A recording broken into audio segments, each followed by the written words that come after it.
যারা ড্রাইভার আছেন তারা অনেকে জানেন, যে কোনো গাড়ির যদি ইঞ্জিনটা ভালো থাকে তাহলে গাড়িটাও ভালো থাকে, আর যে গাড়ির ইঞ্জিনটা ভালো থাকে না ওই গাড়িটা ও ভালো নাই। দেহ নামক একটি গাড়ি রয়েছে, এই দেহটার ভিতরে আল্লাহ তাআলা একটি ইঞ্জিল দিয়েছেন, ওই ইঞ্জিলের নাম হলো কলব, অন্তর। ইঞ্জিলের নাম হচ্ছে কলব, মানে অন্তর। ইঞ্জিলের নামটা কি? কলব, অন্তর। ওই অন্তরটা যদি ভালো থাকে তাহলে ওই পুরো মানুষটাই দুনিয়া এবং আখিরাতে ভালো হয়ে যাবে। সুবহানাল্লাহ। দু জাহানের বাদশা নবী জনাব মুহাম্মদ রাসূলুল্লাহ সাল্লাল্লাহু আলাইহি ওয়াসাল্লাম, হাদিসের ভিতরে উল্লেখ রয়েছে, বুখারী এবং মুসলিমের বর্ণনায় আল্লাহর হাবিব ঘোষণা করে বলেছেন, সাবধান করে বলেছেন, হুঁশিয়ার করে বলেছেন। বুখারী এবং মুসলিমের ভিতরে এই হাদিসটা বর্ণনা এসেছে। আল্লাহর হাবিব বলেন, আলা ওয়া ইন্না ফিল জাসাদি মুদগাহ ইজা সালুহাত সালুহাল জাসাদু কুল্লু ওয়া ইজা ফাসাদাত ফাসাদ জাসাদু কুল্লু আলা ওয়া হিয়াল কলব। মানব দেহের ভিতরে আল্লাহ সুবহানাহু ওয়া তাআলা ছোট একটি গোস্তের টুকরা দিয়েছে, ওই গোস্তের টুকরাটা যদি ভালো থাকে পুরো দেহটাই ভালো থাকবে। আল্লাহর পেয়ারা হাবিব বলেছেন, ও আমার উম্মতেরা শুনো শুনো, মানব দেহের ভিতরে ওই গোস্তের টুকরাটা যদি ভালো না থাকে, অসুস্থ হয়ে যায়, মরছিকা পড়ে যায়, কালো হয়ে যায়, মনে রাখো ওই মানব দেহটাই অসুস্থ হয়ে যাবে। আল্লাহ হাবিব বুখারী এবং মুসলিমের বর্ণনায় রাসূল কলবে এইদিকে আঙ্গুল দিয়ে বলেছেন, এইদিকে আঙ্গুল দিয়ে বলেছেন, আলা ওয়াহিয়াল কলব, আলা ওয়াহিয়াল কলব, সাবধান সাবধান, মানব দেহের ভিতরে ছোট একটি গোস্তের টুকরা রয়েছে, ওই গোস্তের টুকরাটা যদি পবিত্র হয়ে যায়, সুস্থ থাকে, পুরো দেহটাই সুস্থ করে দিবে কে? সুস্থ করবে কে? আর ওই গোস্তের টুকরা যদি অসুস্থ হয়ে যায়, মরছিকা পড়ে যায়, দুনিয়ার রঙে রঙিন হয়ে যায়, আখিরাতকে ভুলে যায়, তাহলে ওই অন্তরটা অসুস্থ হয়ে যাবে। অসুস্থ হয়ে যাওয়ার সাথে সাথে তার দুনিয়া এবং আখিরাতও বরবাদ হয়ে যাবে। সে আর কখনো সফলতা অর্জন করতে পারবে না, সে কখনো সাফল্যতা অর্জন করতে পারবে না, কামিয়াবি হতে পারবে না, সেই ধ্বংস হয়ে যাবে, ধ্বংস হয়ে যাবে। আল্লাহ তাআলা বলেছেন, ওয়াকাদ খাবা মান দাসাহা, যে ব্যক্তি নিজের অন্তরকে পরিশুদ্ধ করতে পারলো না, নিজে নিজেকে অন্তরকে সেই ধ্বংস করে দিল। নফস যখন অপবিত্র হয়ে যাবে, অন্তর যখন অপবিত্র হয়ে যাবে, তখন সে নিজেই ধ্বংস হয়ে যাবে। নাউজুবিল্লাহ বলেন না। তাহলে অন্তরকে পরিশুদ্ধ করতে হবে কিভাবে? এটাও বলে দিয়েছেন কে? রব্বুল আলামিন, আল্লাহ সুবহানাহু ওয়া তাআলা, তিনি বলে দিয়েছেন কিভাবে তোমার অন্তরকে তুমি পরিশুদ্ধ করবা। বাস্তব আমার ভাইরা, বর্তমানে প্রেক্ষাপটে অন্তর জিনিসটাকে পরিশুদ্ধ বর্তমানে কম মানুষই আছে। এই অন্তরটাকে দুনিয়ার লোভে, দুনিয়ার রঙে রঙিন হয়ে গিয়েছে। অন্তরের ভিতরে অহংকারের পর্দা ঝুলিয়ে রয়েছে, অন্তরের ভিতরে হিংসার পর্দা ঝুলিয়ে রয়েছে।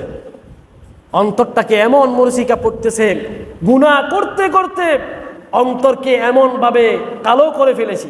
অহংকারের গুনাহ, হিংসার গুনাহ, তাকাব্বুরি গুনাহ, লোভের গুনাহ আছে না নাই? আছে না নাই? এটা কি দিয়ে করা হয়? অন্তর দিয়ে করা হয়। কি দিয়ে? অন্তর, মন দিয়ে হয়। মন অন্তর একই কথা, এগুলা দিয়ে তো হয়। মন থেকে চিন্তা করি, অন্তর থেকে চিন্তা করি কার সম্পত্তি কখন দখল করব, ঠিক কিনা? কাকে কতটুকু হিংসা করব, কার প্রতি কিভাবে অন্যায়ভাবে সম্পত্তি দখল করে খাবো। আর আমি টাকাওয়ালা, পয়সাওয়ালা, সম্পদওয়ালা, এই ব্যক্তিটা গরিব, অসহায়, হিংসা করি। এই সমস্ত কারণে আমাদের অন্তরগুলো ধ্বংসের একদম শেষ সীমানায় পৌঁছে গেছে। তার অন্তরটা যদি দুনিয়ার রঙে রঙিন না হয়ে আখিরাতের রঙে রঙিন যখন হয়ে যাবে, আল্লাহর ভয়ে যখন অন্তরে প্রবেশ করে ফেলবে, অহংকার বিমুখ হয়ে যাবে, অহংকার ছেড়ে দিবে, নিজে অহংকার মুক্ত হয়ে যাবে। এটাই চিন্তা করবে আমি কিসের অহংকার করতেছি, কিসের অহংকার আমার ভিতরেই, যে দেহটা, এই দেহ তো আমার না, আমার। আমরা অন্তরকে পরিশুদ্ধ করতে হলে আল্লাহ তাআলা আমাদেরকে বলে দিয়েছেন কিভাবে অন্তরকে পরিশুদ্ধ করবেন। আল্লাহ তাআলা বলেন ক্বাদ আফলাহা মান তাযাক্কা ওয়া যাকারা ইসমা রাব্বিহি ফাসাল্লা। আল্লাহ তাআলা বলেন তুমি কামিয়াবি হতে পারবে, তুমি সফল কাম হয়ে যাবে, অন্তরগুলো পরিশুদ্ধ করতে পারবে। তুমি কাজ হতে হবে, এক নাম্বার হলো ওয়া যাকারা ইসমা রাব্বিহি ফাসাল্লা, আল্লাহর হুকুম অনুযায়ী দুনিয়াতে চলবে। দ্বিতীয় নম্বর হলো 24 ঘন্টা আল্লাহর জিকিরে মগ্ন থাকবে। সুবহানাল্লাহ বলেন। কাজ জিকির হবে। কাকে স্মরণ করবেন? আপনি যখন আদালতে থাকবেন কাকে স্মরণ করবেন? বিচার করার সময় কাকে স্মরণ করবেন? অন্যের সম্পত্তি যখন দখল করতেছেন তখনও কাকে স্মরণ করবেন? যখন অবৈধ সম্পত্তি ফাহাদ করেন ওই সময় স্মরণ করতে হবে কাকে? কারণ আপনি আল্লাহকে স্মরণ করতে হবে, কারণ আপনি যে অবস্থায় থাকেন সেই অবস্থায় আল্লাহ আপনাকে দেখতেছে। এটাই হলো আল্লাহর স্মরণ। এটাই হলো কি? আল্লাহ তাআলার স্মরণ। এখন যে ব্যক্তি অফিসে আদালতে ঘুষ খায়, ওই ব্যক্তি যদি অন্তরে যদি কামনা করে যে আমি যে ঘুষটাতে খাইতেছি আমার আল্লাহ দেখতেছে, এটা দেখার পর যে আল্লাহ কেউ না দেখলেও আল্লাহ দেখতেছে, এই বই যখন অন্তরে চলে আসবে সে আর ঘুষ খাবে? এটা হলো জিকির। যে ব্যক্তি সুদ খায় এবং সুদ গ্রহণ করে, সুদ দেওয়া নেওয়া, সুদের সাক্ষী দেওয়া, সুদের কম্পোজ করা কম্পিউটারে একই ব্যক্তি একই গুনাহ হয়ে যায়। অনেক কম্পিউটার ম্যান আছে সুদের কাজ কারবারগুলো টাইপ করে, আছে না নাই? কথা বলেন, আছে না? যে এখন তো আর হাতে লেখা এমন লেখা হয় না, এখন কম্পিউটারে যাই লেখে, ভাই আমার এই এত টাকার একটু কয়টা কট দেওয়া হয়, কি কট নি বলে এখন, তো সুদের এটা লেখি দাও, কম্পিউটার ম্যানের কাছে লিখে দেয়। তো কম্পিউটার ম্যান হে নিজে লিখতেছে, জানা না কিসের লেখা লিখতেছে। আল্লাহ রাসূল বলেছেন ওই ব্যক্তির প্রতি না লত, ওই ব্যক্তির প্রতি না লত যে সুদ খায়, সুদ দেয়, সুদ লেখে। তো আপনি তো কম্পিউটারে কম্পোজ করতেছেন, একই তো গুনাহ, ঠিক কিনা? সাবধান হয়ে যাবেন ভাই, আপনার মনে অজান্তে তো সুদের গুনাহ হয়ে যাচ্ছে। তাহলে একটু আসুন, যখন সুদ খান, সুদ দেন, সুদ গ্রহণ করেন, সুদের কম্পোজ করেন, ওই সময় আল্লাহর জিকির থাকতে হবে, আল্লাহকে স্মরণ করতে হবে। স্মরণ করার পরে আল্লাহ দেখতে চায় রে কি করতেছি। আপনি যখন রাতের অন্ধকারে অবৈধ কাজকর্ম করতেছেন, রাতের অন্ধকারে চুরি বাটপারি কালোবাজারি আছে না নাই, ওই সময় দেখতেছে কে? আপনি মনে করবেন পৃথিবীর কেউ না দেখলেও, পুলিশে দেখে না, প্রশাসনে দেখে না, কোনো জনগণেও দেখেন না, সম্পত্তি জনগণের সম্পত্তি মেরে খাইতেছি, জনগণ তো দেখতেছে না, আছে না নাই? চাল ডাল গম সরকারি সম্পদ মেরে খাইতেছি, কেউ না দেখলেও দেখে কে? কিন্তু আমরা মনে করি জনগণ তো দেখে না, প্রশাসনও দেখে না, ঠিক কিনা? রাস্তাঘাটের টাকা পয়সা, সিমেন্ট বালু কঙ্কর ইট আছে না নাই, সবগুলো রাতের অন্ধকারে পাচার হয়ে যায়, কিন্তু তারা মনে করে প্রশাসনে দেখে না, এমপি মিনিস্টারও দেখে না, জনগণেও দেখে না, কিন্তু তারা একটাবার ধারণা করে না দেখতেছে কে। কারো চোখে পাখি দিলে একজনের চোখে পাখি দেওয়া যায় না, তিনি কে? আল্লাহ তাআলা বলেছেন ক্বাদ আফলাহা মান তাযাক্কা ওয়া যাকারা ইসমা রাব্বিহি ফাসাল্লা। তুমি যদি সফলতা অর্জন করতে চাও, অন্তরকে পরিশুদ্ধ করতে চাও, এক নাম্বার আল্লাহকে স্মরণ করো। প্রতিটা মুহূর্তে, প্রতিটা কাজে কর্মে আল্লাহ তোমাকে দেখতেছে, এই স্মরণটা তুমি করো, তাহলে তোমার অন্তরকে পরিশুদ্ধ করে দিবে কে? আল্লাহ। এবার আসুন, দ্বিতীয় নম্বর হচ্ছে আল্লাহ তাআলার নামে একনিষ্ঠভাবে সালাত আদায় করা।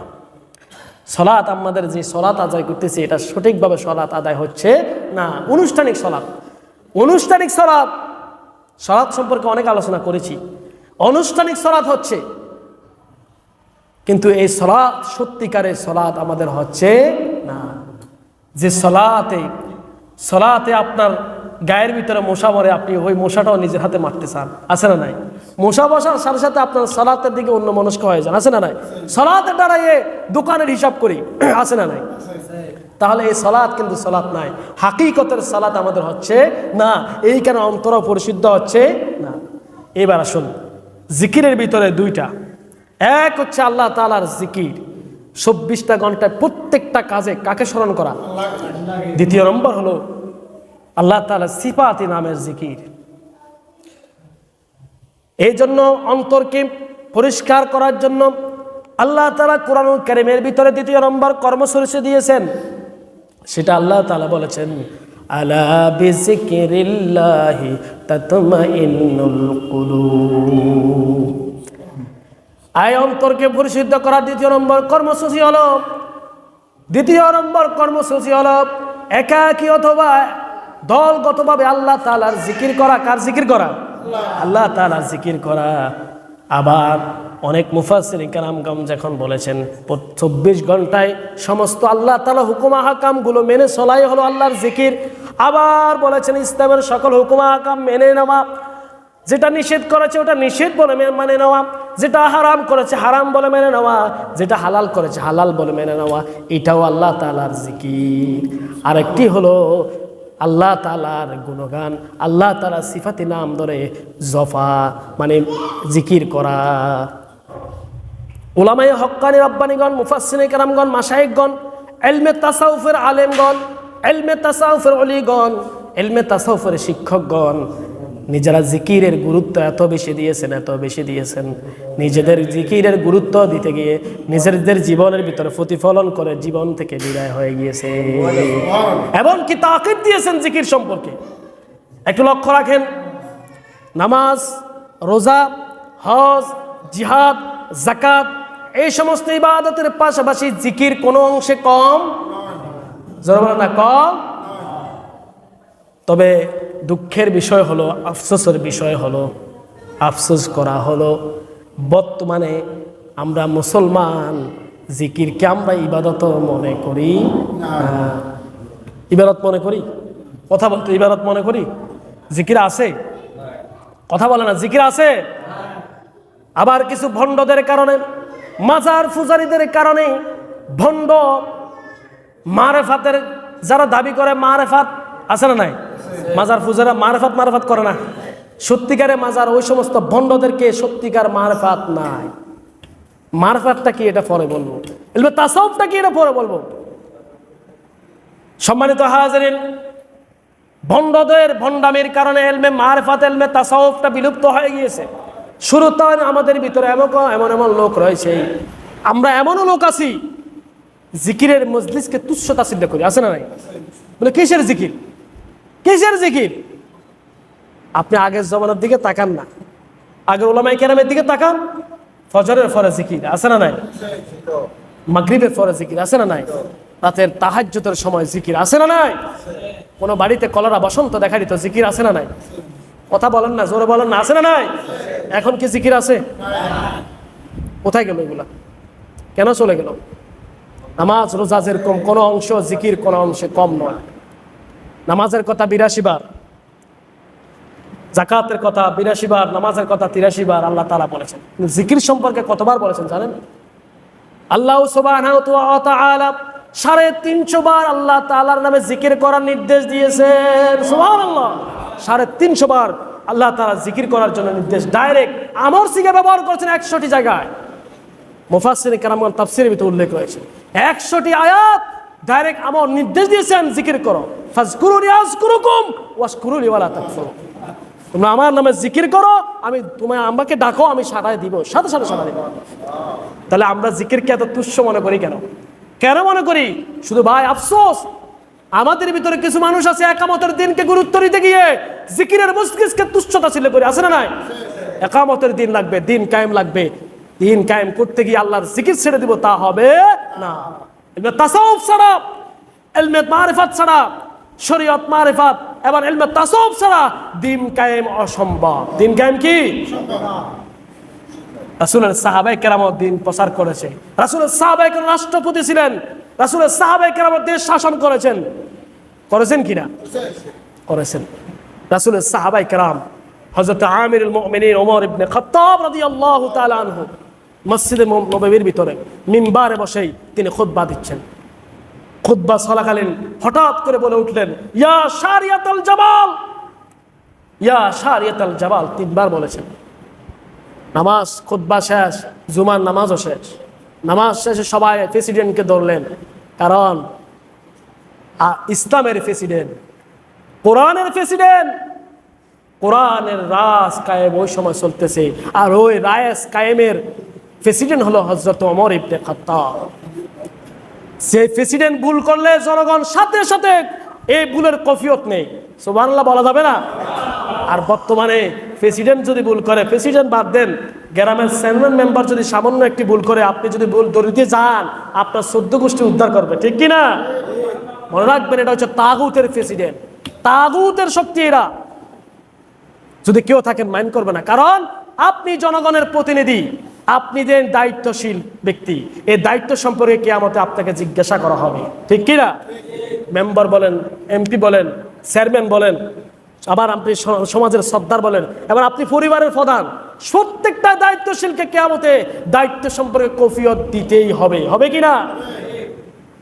দায়িত্বের জবাব দেওয়া ছাড়া দুনিয়াতে আপনি আপনার উপরের লোককে জবাবদিহিতে যদি কারচুপিও করেন, কিন্তু আপনি আল্লাহর কাছে কারচুপি করতে পারবেন না।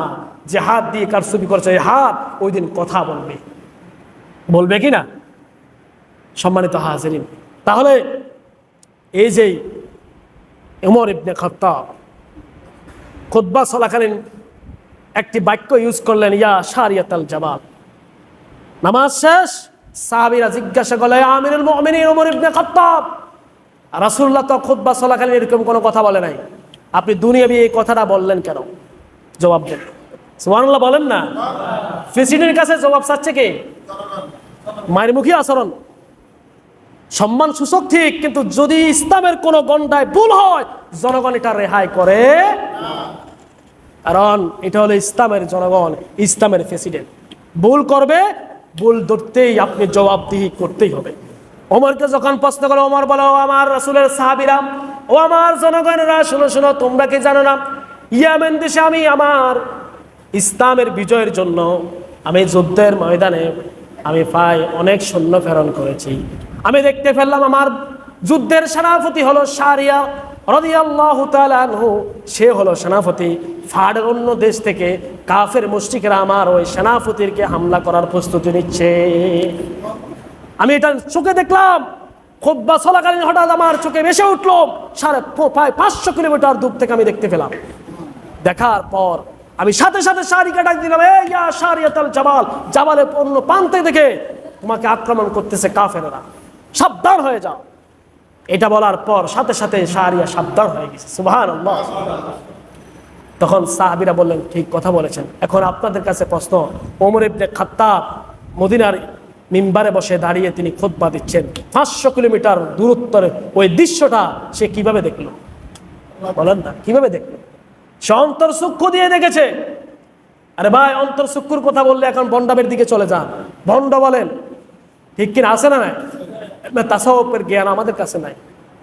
এখন বর্তমানে পড়ালেখা এরকম হয়ে গিয়েছে, তাসাউফের পড়ালেখা বাদ দিয়ে দিয়েছি, শুধু মনে করি নামাজ রোজা পড়লে জান্নাতি, এত সহজ। আল্লাহতে যদি এরকম হতো তাহলে আল্লাহ বলতো না কাদ আফলাহা মান যাক্কাহা, বলতো? সম্মানিত হাজিরিন, তাহলে অন্তর সূক্ষ্ম যদি আপনার যদি পরিশুদ্ধ না হয়, অন্তর যদি পরিশুদ্ধ না হয়, তাহলে দুনিয়া আখিরাতের আপনি নাজাত পেতে কষ্ট হয়ে যাবে, ঠিক কিনা? সম্মানিত হাজিরিন, আসুন, এই যে জিকিরটা আমরা এত কেন তুচ্ছ তাচ্ছিল্য করে ফেলেছি? আল্লাহ তাআলা নিজেই জিকির করার, কোন সময় জিকির করবে বেশি বেশি, ওই সময়টাও আল্লাহ নিজেই উল্লেখ করেছেন। আল্লাহ তাআলা মুমিনদেরকে ঘোষণা করে বলেছেন, আল্লাহ তাআলা ঈমানদারদেরকে ঘোষণা করে বলেছেন, ইয়া আইয়ুহাল্লাযীনা আমানু যকুরুল্লাহ যিকরান কাসীরা ওয়া সাব্বিহুহু বুকরাতাও ওয়া আসীলা। ঈমানদাররা, তোমরা একমাত্র কার নামে জিকির করো? কার নামে জিকির করো? ওয়া সাব্বিহু বুকরাতাও ওয়া আসীলা। তোমরা সকাল এবং সন্ধ্যায় দলগত অথবা নীরবী আল্লাহর নামে জিকির করো। কার নামে? আমার ভাইরা, একটি গাড়িকে যখন সচল করা হয়, আপনার সারাদিন সারা রাত গাড়িটা অফ ছিল, সারা রাত গাড়িটা অফ ছিল, গাড়ির ড্রাইভার যখন স্টার্ট দেয় সাথে সাথে কি চালায়? স্টার্ট দেওয়ার পর কিছুক্ষণ অপেক্ষা করে কিনা? কেন করে বলুন তো? যারা গাড়ির ড্রাইভার আছেন তারা অনেকে জানেন কেন? ইঞ্জিনকে সচল করার জন্য, গাড়িটা যাতে কোনো ডিস্টার্ব না দেওয়া হয়, একটু একটু চালিয়ে তারপর আমরা গাড়ি চালাই, ঠিক কিনা? তাহলে আমাদের মানব দেহরও গাড়ি রয়েছে। মানব দেহে গাড়ির ইঞ্জিনটা হলো কলব, অন্তর।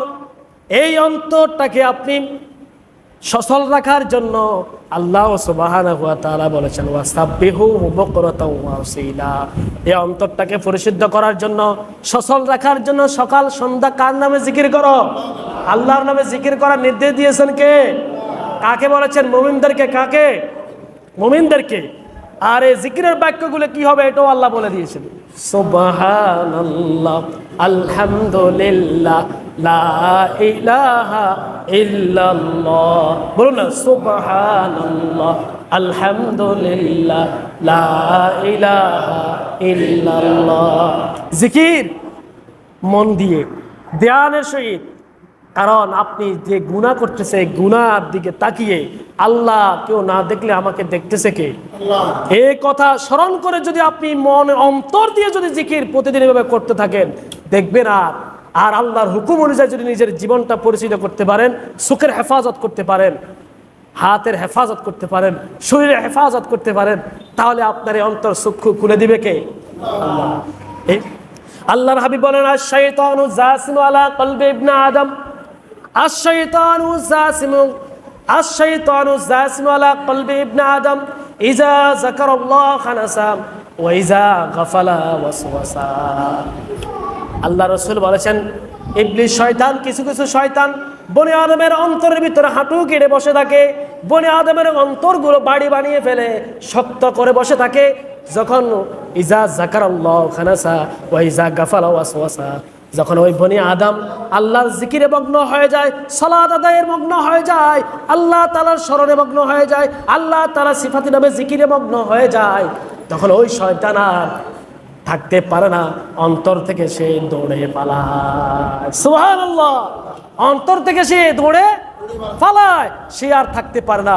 যখন কোন বনি আদম বলে আল্লাহু আকবার, সুবহানাল্লাহ, আলহামদুলিল্লাহ, লা ইলাহা ইল্লাল্লাহ, আল্লাহু আকবার, লা হাওলা ওয়ালা কুওয়াতা ইল্লা বিল্লাহ, এভাবে জিকির যখন করা শুরু করে দেয়, আল্লাহ তাআলার সিফাতি নামে আল্লাহ তাআলাকে স্মরণ করে আল্লাহ তাআলার ক্ষমা লাভের আশায়, তখন আর শয়তানে অন্তরে থাকতে পারে না।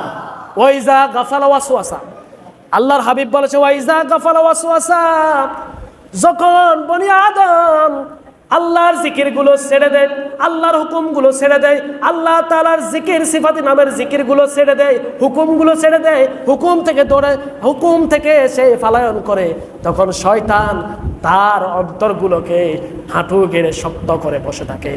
ওই বনি আদম অন্তরকে শয়তানের বাড়ি বানিয়ে ফেলে, আর সে শক্ত করে বসে বসে ওয়াসওয়াসা দিতে থাকে। তার কাছে নামাজ ভালো লাগবে না, তার কাছে হজ ভালো লাগবে না, তার কাছে জিকির ভালো লাগবে না, তার কাছে জুমার খুতবা ভালো লাগবে না, আলোচনা ভালো লাগবে না, তার কাছে জুমার নামাজ ভালো লাগবে না, 5 ওয়াক্ত নামাজ ভালো লাগবে না, আল্লাহর হুকুমগুলো ওই ব্যক্তির কাছে ভালো লাগবে না, তার কাছে ভালো লাগবে শয়তান মনের ভিতর, অন্তরের ভিতরে বসে ওয়াসওয়াসা দিবে। এখন নামাজের অনেক দেরি আছে, এখন হুজুরও খুতবা দেন, এখনো যাইস না, আছে না? এখনো আজান দিয়েছে, পরে নামাজ পড়িস, যখন সময় পার হয়ে যায় না এখন পড়িস, আরো পরে পড়িস, এরপরে সময় যখন অতিবাহিত হয় শয়তান বলে না আজকে পড়িস না, কালকে তুই পড়িস, আছে না নাই?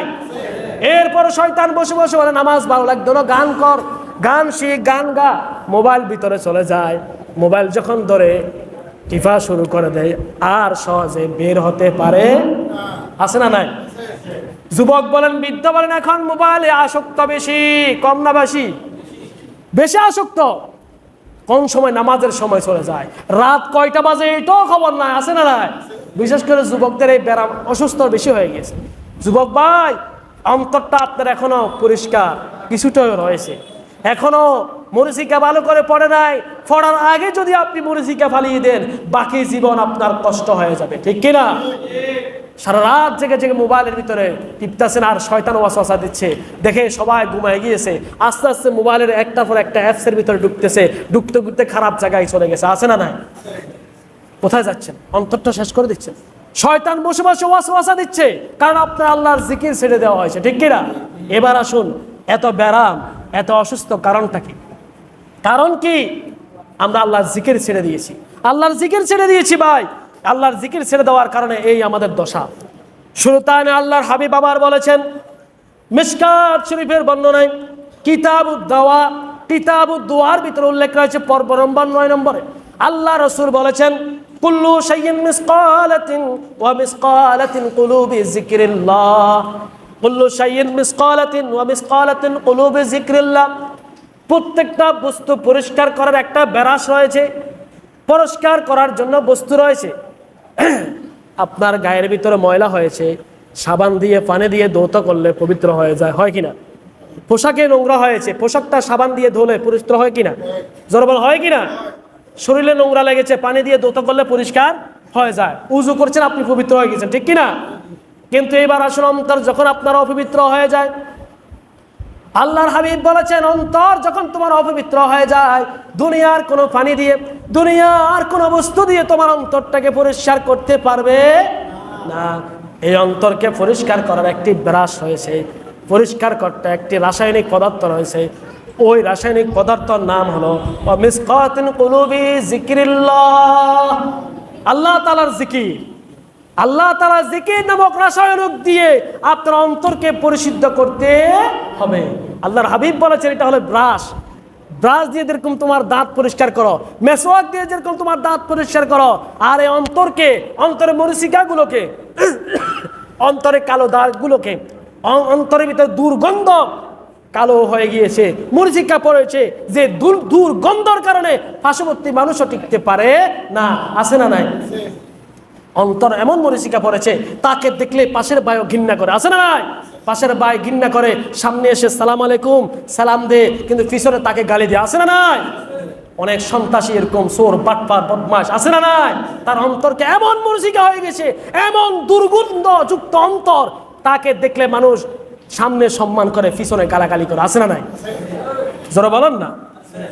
তাহলে এই অন্তরটা কেন মরিচিকা পড়েছে? কারণ তার আল্লাহকে স্মরণ বাদ দিয়ে দিয়েছে, আল্লাহর হুকুমগুলো বাদ দিয়ে দিয়েছে। তাহলে জিকির করার জন্য নির্দেশ দিয়েছেন কে?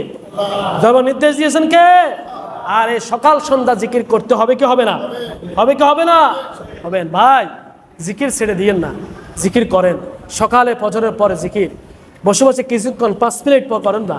আরে আল্লাহর ওলিরা এত ওলি কেমনে হয়েছে ভাই? এখন তো আল্লাহর ওলির নাম শুনলে অনেকে তিস্কারে, ঠিক কিনা? আপনি তালাশ করেন বর্তমানে আল্লাহর ওলি কয়জন পাবেন? শুধু ফির, নামকা ফির আছে। সত্যিকার ইলমে তাসাউফের ওলি গুটি কয়েকজন ছাড়া আর নাই ভাই। ইলমে তাসাউফ সম্পর্কে অনেকে অবজ্ঞা করে চলে ভাই। আপনি নেটে গুগলে সার্চ দিয়ে দেখেন না, ইলমে তাসাউফ লেখেন, ইলমে তাসাউফ লেখেন। তাসাউফটা কি আপনি জানেন? আপনার এই চক্ষু দিয়ে, এই দুনিয়ার এই সামান্য অন্তর দিয়ে আপনি বুঝা আসবে না। আপনি গবেষণা করেন, এই ইলমে তাসাউফ অর্জন করার জন্য উলামায়ে আলেম হওয়া লাগে না, আলেম হওয়া শর্ত নয়। ইলমে তাসাউফ অর্জন করার জন্য আলেম হওয়া শর্ত নয়। আপনি যদি আল্লাহর হুকুম অনুযায়ী চলেন, অনেক মূর্খ ব্যক্তিও আল্লাহর ওলি হয়ে যায়, ঠিক কিনা? কেন আল্লাহর ওলি হয়? কারণ তাদের অন্তরে ভয় ছিল কার? অনেক ইতিহাস রয়েছে, সত্যিকার ইতিহাস রয়েছে। এবার শুন, আমরা ওলিদের ইতিহাসটা বাদ দিলাম, আপনি আসেন না হযরত বেলাল রাদিয়াল্লাহু তাআলা আনহুর ইতিহাস। হযরত বেলাল রাদিয়াল্লাহু তাআলা ইসলাম কবুল করেছেন, ওই সময় নামাজ কায়েম হয় নাই। বেলাল হাবশি গোলাম, ইসলাম কায়েম, ইসলামের হুকুমত, তাই সে ইসলাম ধর্ম গ্রহণ করলেন। আবার চলে গেলেন ওই উমাইয়ার বাড়িতে। সে তো উমাইয়ার কৃতদাস গোলাম, তার খামারের ওঁটগুলো সেই পরিচালনা করত, খাবার দিত, ওঁটের মলগুলো পরিষ্কার করত। তার কোনো বংশও নাই, বেলালের কোনো মর্যাদাও নাই। ওঁটের মলগুলো পরিষ্কার করতো, ওঁটের খাবার দিত, ওঁটকে গোসল করাইত। হযরত বেলাল ইসলাম ধর্ম গ্রহণ করলেন। ইসলাম ধর্ম গ্রহণ করার পর বেলাল চলে গেলেন নিরিবিলি সারা রাত ব্যাপী বসে বসে আল্লাহ তাআলার জিকির করতেছেন। লা ইলাহা ইল্লাল্লাহ, লা ইলাহা ইল্লাল্লাহ, এইভাবে জিকির করতেছেন। কারণ বেলালের প্রথম নম্বর সবক লা ইলাহা ইল্লাল্লাহ মুহাম্মাদুর রাসূলুল্লাহ। বেলাল ধ্যানে বসে বসে পবিত্র হয়ে আল্লাহর জিকির করতেছে। কোন দিকে দিয়ে সূর্য উদিত হয়ে গেল খবর নাই, দরজাটা বন্ধ। ওই উমাইয়ার গোলাম আরগুলো এসে বলে, আপনি সবচেয়ে বেশি বেলালকে ভালোবাসেন, কারণ বেলাল কামে ফাঁকি দেয় না, ভালো মানুষ বলেন। দেখেন আজকে বেলাল, সূর্য উদিত হয়ে গিয়েছে, ওটের খাবার নাই, ওটের কিছুই নাই, বেলাল কি করতেছে? এখনো ঘুম থেকে উঠে নাই। বেলালকে ডাক দিলেন উমাইয়া, বেলাল। বেলালকে কোনো শব্দ নাই। এরপরে বারবার ডাকার পরে যখন শব্দ পেল না, উমাইয়া এবং তার কৃতদাসগুলো দরজা ভেঙে যখন প্রবেশ করলো, দেখলো বেলাল এক পাশে বসে বসে ধ্যানে মগ্ন রয়েছে, কি যেন সে পড়তেছে। বেলাল কি যেন বলতেছে, একদম চুপ। বেলালকে এরপর ডাকতেছে, বেলালের কোনো হুঁশ নাই। উমাইয়া পাশে ডাক দিয়েও দেখলো যে এই যে গোলামেরা তোরা বলছিলি না আমার বেলাল কামসুরা, দেখ বেলাল উটকে খাদ্য দিয়েছে এবং এই উটের গড় থেকে সুঘ্রাণ বের হচ্ছে। সুবহানাল্লাহ। হযরতে বেলাল জিকির করতেছে, এগুলা করলোটা কে করলো? উমাইয়া যখন বারবার বেলালকে বলতেছে বেলাল বেলাল, বেলালের কোনো শব্দ নাই, কারণ বেলাল কাকে স্মরণ করতেছে? বেলাল কার জিকিরে মগ্ন?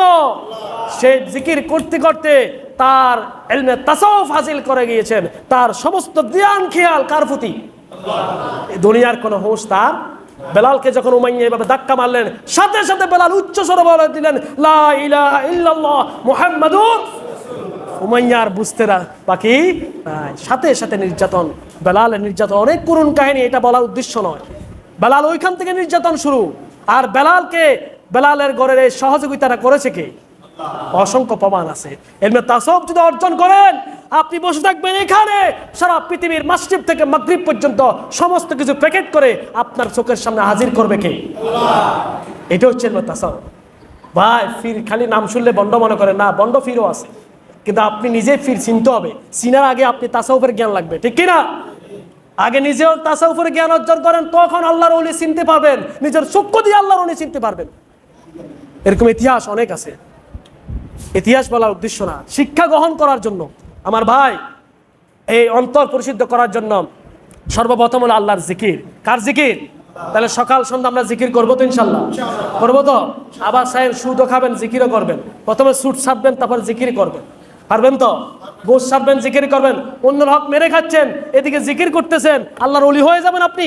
না, ইলমে তাসাউফ আপনার অর্জন হবে না। ইলমে তাসাউফ অর্জন হতে হলে আপনার এদিকে জিকির চালিয়ে যেতে হবে, এরপর আপনি আল্লাহর হুকুমগুলো প্রত্যেকটা জায়গায় আল্লাহর হুকুম মানতে হবে, ঠিক কিনা? আপনি যান পর্দা, এই যে আমাদের অন্তরের ভিতরে পর্দা ফেলে গিয়েছে, পর্দাটা একটা হচ্ছে অহংকারের পর্দা, সকলখুরির পর্দা, তাকাব্বরি পর্দা, মুনাফিকের পর্দা, তারপর হচ্ছে অন্যের হক মেরে খাওয়ার পর্দা। এই পর্দাগুলো আমাদের ভিতরে পড়তে পড়তে পড়তে সমস্ত গুনার পর্দাগুলো পড়তে পড়তে অন্তরগুলো এমন ফ্যাকেট হয়ে গিয়েছে, এমনভাবে দুর্গন্ধযুক্ত অন্তরগুলো হয়ে গিয়েছে। এই কারণে চোখ বন্ধ করে শুধু অন্ধকার দেখি, ঠিক কিনা? এই কারণে সালাতুল কায়েম, আকিমুস সালাত, এটা সঠিকভাবে অর্জন হচ্ছে না। নামাজে পড়তেছি, ওই নামাজের ভিতরে আমরা কি করতেছি? দোয়ানের হিসাব মিলাচ্ছি, তো নামাজের ভিতরে সম্পত্তির হিসাব মিলাচ্ছি, ঠিক কিনা? অথচ হযরত আলী নামাজের ভিতরে যখন দাঁড়ালেন, তীরগুলো আলী নামাজ অবস্থায় তীর বের করলেন।